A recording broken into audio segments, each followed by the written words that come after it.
Hello दोस्तों, स्वागत है आपका हमारे चैनल यूपी एग्जाम क्विज़र में। दोस्तों, आज के वीडियो में हम 2 अक्टूबर से संबंधित उत्तर प्रदेश के सभी एग्जाम्स के लिए मोस्ट इंपॉर्टेंट करंट अफेयर के क्वेश्चंस को डिस्कस करेंगे और हर एक क्वेश्चन से रिलेटेड आपको फैक्ट भी बताएंगे। और वीडियो के अंत में हम आपसे ये क्वेश्चन भी पूछेंगे जिसका जवाब आपको कमेंट बॉक्स में देना है।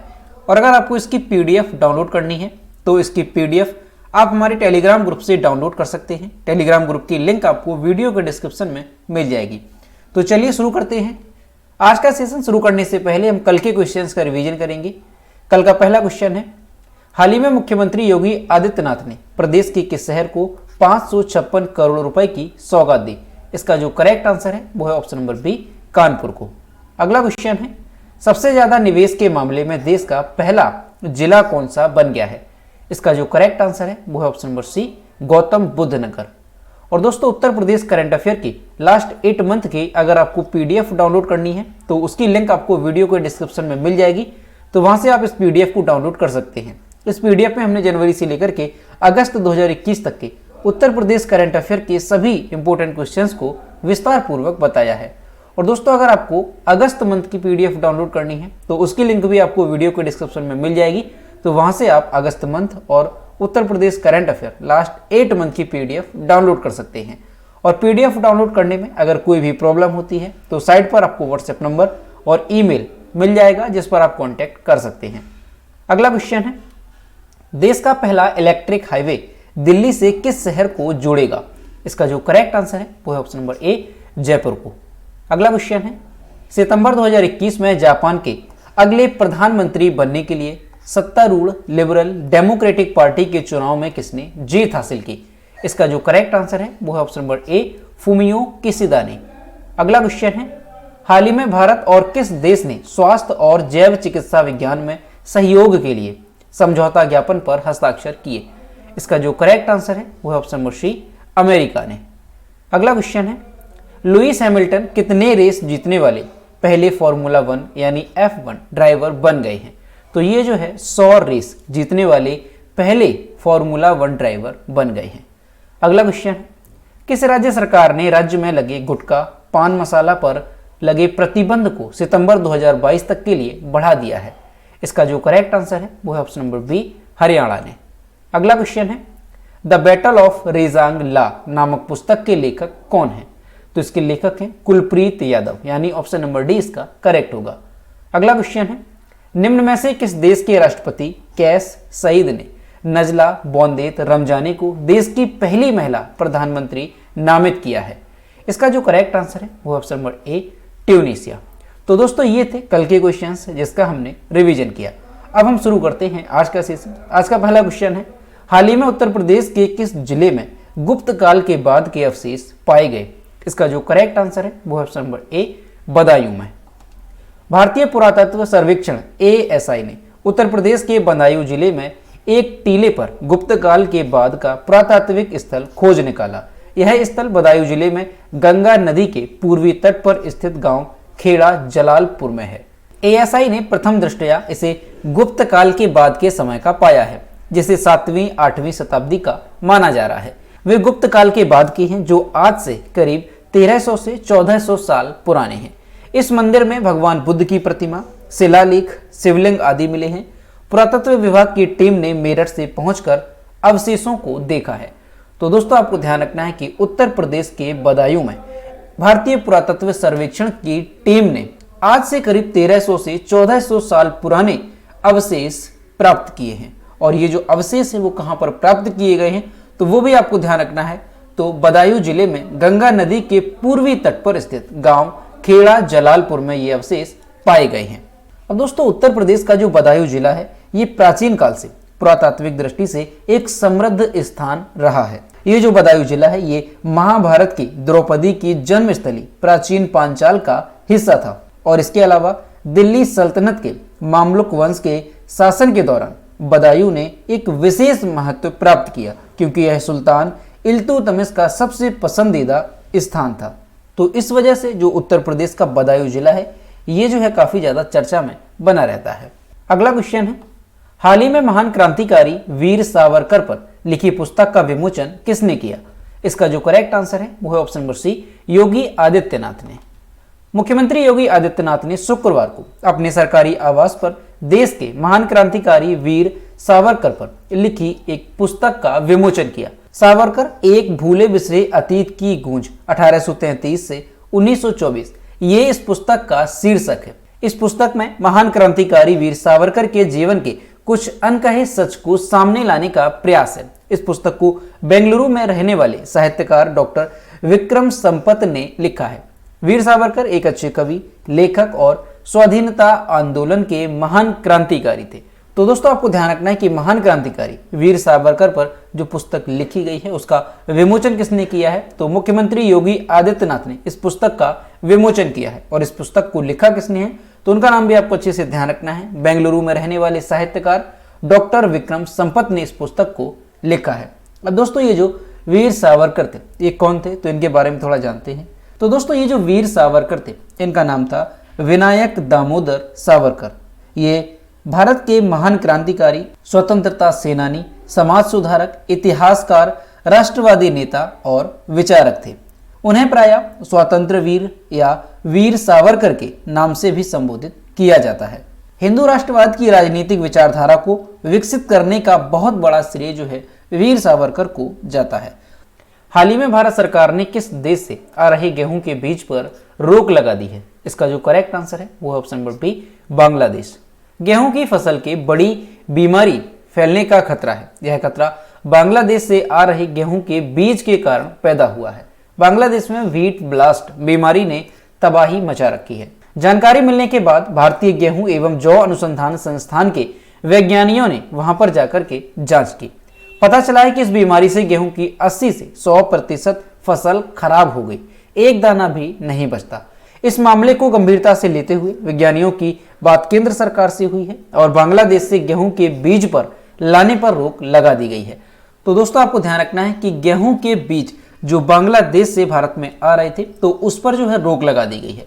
और ऐसा क्यों किया गया है, क्योंकि बांग्लादेश में जो है व्हीट ब्लास्ट बीमारी जो गेहूं में फैल रही है उसको लेकर के काफी ज्यादा वहां पर तबाही है। अब दोस्तों ये जो गेहूं की बीमारी है व्हीट ब्लास्ट, ये क्या होती है, तो व्हीट ब्लास्ट फंगल से फैलने वाला एक संक्रामक रोग है जो पहले चावल में देखा गया था। अभी पिछले कुछ दशक में गेहूं में भी फैला हुआ दिखाई दिया। इस रोग ने गेहूं उत्पादक देशों में खलबली मचा दी। ये जो बीमारी है व्हीट ब्लास्ट, ये गेहूं की फसल को 80 से 100% तक खराब कर देता है। इस रोग को आगे फैलने से रोकने के लिए उस गेहूं की फसल में जला दिया जाता है जिसमें यह रोग फैल जाता है और उस स्थान की गेहूं को अन्य स्थानों पर भेजने पर पूरी तरह से पाबंदी लगा दी जाती है। तो इसीलिए भारत सरकार ने जो है बांग्लादेश से आ रहे गेहूं के बीज पर रोक लगा दी है। अगला क्वेश्चन है, हाल ही में किसने अंतर्राष्ट्रीय हॉकी से संन्यास की घोषणा की है, इसका जो करेक्ट आंसर है वो है option number D, Rupinder Pal Singh. और यहाँ पर आप इमेज में देख सकते हैं ये हैं हॉकी खिलाड़ी रूपिंदर पाल सिंह। भारतीय हॉकी खिलाड़ी रूपिंदर पाल सिंह ने अंतर्राष्ट्रीय हॉकी से संन्यास की घोषणा की। वह टोक्यो ओलंपिक 2020 में कांस्य पदक जीतने वाले भारतीय पुरुष हॉकी टीम का हिस्सा थे। उन्होंने 223 मैचों में भारत का प्रतिनिधित्व किया। उन्होंने 2014 राष्ट्रमंडल खेलों, 2014 में एशियाई खेलों और 2016 के रियो डी जेनेरियो में आयोजित ओलंपिक खेलों और 2018 राष्ट्रमंडल खेलों में भारत का प्रतिनिधित्व किया। तो दोस्तों आपको ध्यान रखना है भारतीय हॉकी टीम के जो खिलाड़ी थे रूपिंदर पाल सिंह, उन्होंने अंतर्राष्ट्रीय हॉकी से संन्यास की घोषणा की है। अगला क्वेश्चन है, विश्व मुस्कान दिवस वर्ल्ड स्माइल डे निम्न में से किस दिन मनाया जाता है, इसका जो करेक्ट आंसर है वो है ऑप्शन नंबर बी, अक्टूबर महीने के पहले शुक्रवार को। वर्ल्ड स्माइल डे यानी कि विश्व मुस्कान दिवस, जिसे हर साल अक्टूबर महीने के पहले शुक्रवार को मनाया जाता है। इसे मनाने का विचार अमेरिका के एक आर्टिस्ट हार्वे बॉल को आया था। उन्होंने ही पहले स्माइल फेस आइकन बनाए थे जिन्हें आज हम अनेक तरह के संदेशों को भेजने के दौरान इस्तेमाल करते हैं। वर्ल्ड स्माइल डे मनाने के पीछे का मुख्य उद्देश्य लोगों को स्माइल का महत्व समझाना है। तो दोस्तों आपको ध्यान रखना है वर्ल्ड स्माइल डे ये कब मनाया जाता है, तो हर साल अक्टूबर महीने के पहले शुक्रवार को विश्व मुस्कान दिवस मनाया जाता है। और इस दिवस को मनाने का जो विचार है वो किसने दिया था, तो अमेरिका के एक आर्टिस्ट है हार्वे बॉल, इन्होंने इस दिवस को मनाने का विचार दिया था। अगला क्वेश्चन है, हाईकोर्ट ने निम्न में से किस राज्य सरकार को घर तक राशन पहुंचाने की स्कीम डोर स्टेप डिलीवरी को मंजूरी प्रदान कर दी है? इसका जो करेक्ट आंसर है वो है ऑप्शन नंबर सी, दिल्ली को। दिल्ली में राशन की डोर स्टेप डिलीवरी के मामले में दिल्ली हाईकोर्ट ने दिल्ली सरकार को लोगों के घरों में राशन पहुंचाने को मंजूरी दे दी है। लेकिन यहां पर हाईकोर्ट ने यह भी कहा है कि उचित दर की दुकानों में राशन की कमी नहीं होनी चाहिए।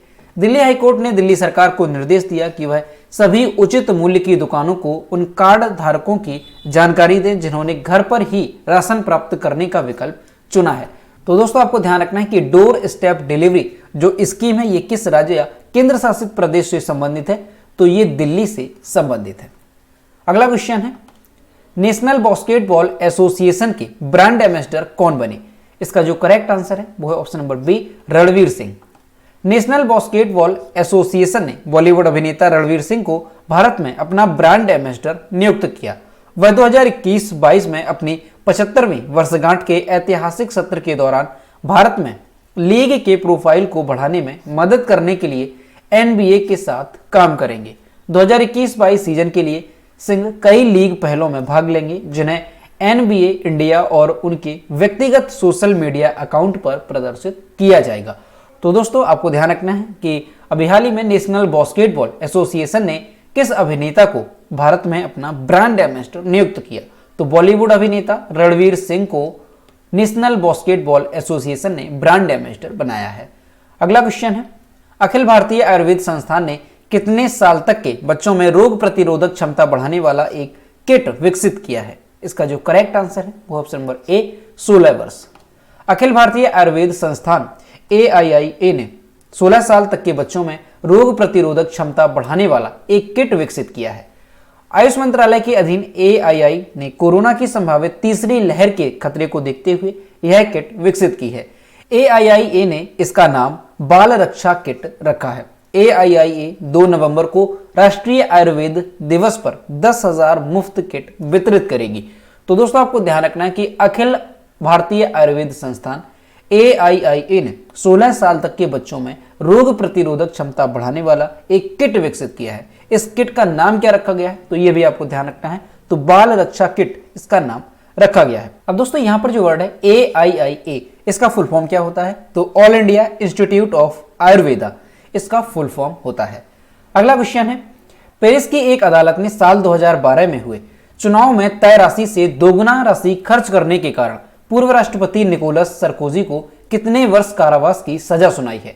इसका जो करेक्ट आंसर है वो ऑप्शन नंबर ए, 1 वर्ष। पेरिस की एक अदालत ने साल 2012 में हुए चुनाव में तय राशि से दोगुना राशि खर्च करने के कारण पूर्व राष्ट्रपति निकोलस सरकोजी को 1 वर्ष की कारावास की सजा सुनाई। फ्रांस के पूर्व राष्ट्रपति निकोलस सरकोजी को 2012 में री इलेक्शन लड़ने के असफल प्रयास के लिए गैर कानूनी फंडिंग का दोषी पाया गया। सरकोजी साल 2007 से साल 2012 तक फ्रांस के राष्ट्रपति रह चुके हैं। तो दोस्तों आपको ध्यान रखना है, क्वेश्चन भी इंपॉर्टेंट है कि फ्रांस के जो पूर्व राष्ट्रपति हैं निकोलस सरकोजी, इन्हें जो है 2012 में चुनाव में तय राशि से दोगुना राशि खर्च करने के कारण पेरिस की अदालत ने 1 वर्ष के कारावास की सजा सुनाई है। अगला क्वेश्चन है, अंतर्राष्ट्रीय अनुवाद दिवस कब मनाया गया? इसका जो करेक्ट आंसर है वो है ऑप्शन नंबर सी, 30 सितंबर को। हर साल 30 सितंबर को अंतर्राष्ट्रीय अनुवाद दिवस मनाया जाता है, जिसका आयोजन इंटरनेशनल फेडरेशन ऑफ ट्रांसलेटर्स द्वारा हर वर्ष किया जाता है। अंतर्राष्ट्रीय अनुवाद दिवस 2021 की थीम क्या रही? तो यूनाइटेड इन ट्रांसलेशन 2021 की अंतर्राष्ट्रीय अनुवाद दिवस की थीम रखी गई। ITD के द्वारा पहला आधिकारिक अंतर्राष्ट्रीय अनुवाद दिवस 1991 में मनाया गया था। इंटरनेशनल फेडरेशन ऑफ ट्रांसलेटर के अध्यक्ष कौन है? तो आपको ध्यान रखना है, केविन क्वर्क वर्तमान में इंटरनेशनल फेडरेशन ऑफ ट्रांसलेटर्स के अध्यक्ष हैं। और इंटरनेशनल फेडरेशन ऑफ ट्रांसलेटर्स के सेक्रेटरी जनरल कौन है? तो रियल पैक्वेट ये इंटरनेशनल फेडरेशन ऑफ ट्रांसलेटर्स के सेक्रेटरी जनरल हैं। तो दोस्तों आपको ध्यान रखना है कि हर साल 30 सितंबर को अंतर्राष्ट्रीय अनुवाद दिवस मनाया जाता है। और इसकी शुरुआत कब हुई थी? तो 1991 में ये पहली बार मनाया गया था। तो दोस्तों ये थे 2 अक्टूबर से संबंधित उत्तर प्रदेश के सभी एग्जाम्स के लिए मोस्ट इंपॉर्टेंट करंट अफेयर के क्वेश्चन जो कि हमने डिस्कस किए। अब हम देखते हैं कल के वीडियो का क्वेश्चन जो हमने आपसे पूछा था। तो ये है कल के वीडियो का क्वेश्चन, किस राज्य ने मुख्यमंत्री बागवानी बीमा योजना शुरू की? इसका जो करेक्ट आंसर था वो ऑप्शन नंबर सी था, हरियाणा। और लगभग सभी स्टूडेंट्स ने इसके सही जवाब किए। और मैं आपसे हर रोज कहता हूं कि जो भी क्वेश्चन आपसे पूछा जाए तो सभी लोग उसका आंसर जरूर किया करो। तो ये है आज का क्वेश्चन। जुड़ीमा चावल की वाइन जीआई टैग पाने वाली पूर्वोत्तर की पहली पारंपरिक शराब है। जुड़ीमा चावल की वाइन किस राज्य से संबंधित है? ऑप्शन नंबर ए है सिक्किम, बी है त्रिपुरा, सी है असम और डी है मणिपुर। तो इसका जो भी करेक्ट आंसर है वो आपको कमेंट बॉक्स में बताना है। तो दोस्तों अगर आपको आज का वीडियो पसंद आया हो तो वीडियो को लाइक करें, शेयर करें और अगर चैनल पर नए हैं तो चैनल को सब्सक्राइब करना ना भूलें। साथ ही बेल आइकन को भी प्रेस करें ताकि टाइम टू टाइम नोटिफिकेशन आप तक पहुंचता रहे। तो मिलते हैं नेक्स्ट वीडियो में। Thank you.